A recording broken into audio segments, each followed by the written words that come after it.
Minor word class refers to a small group of words in English that do not belong to any of the major word classes like nouns, verbs, adjectives, or adverbs. These words are often referred to as function words or grammatical words, as they serve mainly to indicate grammatical relationships between the other words in a sentence.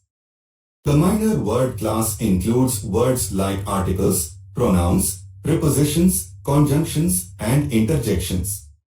These words are essential components of a sentence, connecting the different parts and clarifying their relationships. Although they may seem insignificant, ignoring or misusing these words can result in grammatically incorrect sentences that are difficult to understand. In this presentation, we will explore the function, uses in sentences, and examples of minor word class. We will learn what minor word class is and why it is essential to understand. We will take a deep dive into preposition, conjunction, articles, interjection, and determiners and their functions in a sentence. We will also learn how understanding minor word classes can help you communicate more effectively and tricks on how to easily memorize minor word classes to make your writing more professional and effective.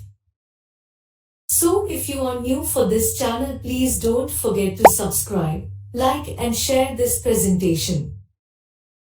Now we jump the what is minor word class.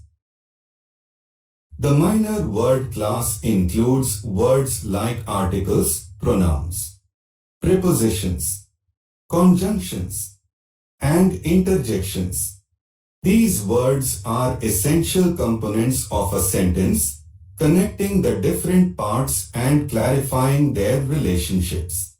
Although they may seem insignificant, ignoring or misusing these words can result in grammatically incorrect sentences that are difficult to understand. Articles, for example, indicate the specificity of a noun, whether it is referring to a specific or non-specific object. The words the and, a and are used as articles in English. Pronouns, on the other hand, take the place of nouns, eliminating repetition and making sentences more concise. Prepositions show the relationship between a noun or pronoun and other elements in a sentence, like location, direction, or time. Conjunctions join words, phrases, or clauses, and interjections express emotions or other emphasis. If you ask me, what are the challenges of understanding minor word classes? One of the challenges of understanding minor word classes is that they often have multiple meanings and can be used in various contexts. For example, the preposition on can indicate place, on the table, or time, on Monday, and the pronoun they can refer to various groups of people or things. Minor word classes also pose a challenge for non-native English speakers who may struggle with the proper use and placement of these words. In some cases, a minor error with a function word can change the entire meaning of a sentence. Another challenge of minor word classes is that they are not always given the attention they deserve in language learning materials. Many textbooks and resources focus on teaching more visible elements of language such as vocabulary and verb tenses, leaving students with gaps in their understanding of function words. However, the importance of understanding minor word classes cannot be overstated. These words are essential for constructing clear, concise, and grammatically correct sentences. Without them, communication can become confusing and difficult to navigate. Now we jump to preposition. Prepositions are a class of words that are used to show the relationship between a noun or pronoun and other words in a sentence. They are typically small, commonly used words such as in, on, at, by, with, and to. Prepositions can indicate location, direction, time, manner, or other relationships between words. The function of prepositions in a sentence is to provide additional information about the relationship between the subject and other parts of the sentence. For example, in the sentence, the cat is under the table. The preposition under shows the position of the cat in relation to the table. In the sentence, I walk to the store. The preposition to indicates the direction of the walking. Prepositions can also be used in prepositional phrases, which consist of a preposition, a noun or pronoun, the object of the preposition, and any modifiers. These phrases can function as adjectives or adverbs in a sentence. For example, in the sentence, the book on the shelf is mine. The prepositional phrase, on the shelf, modifies the noun, book.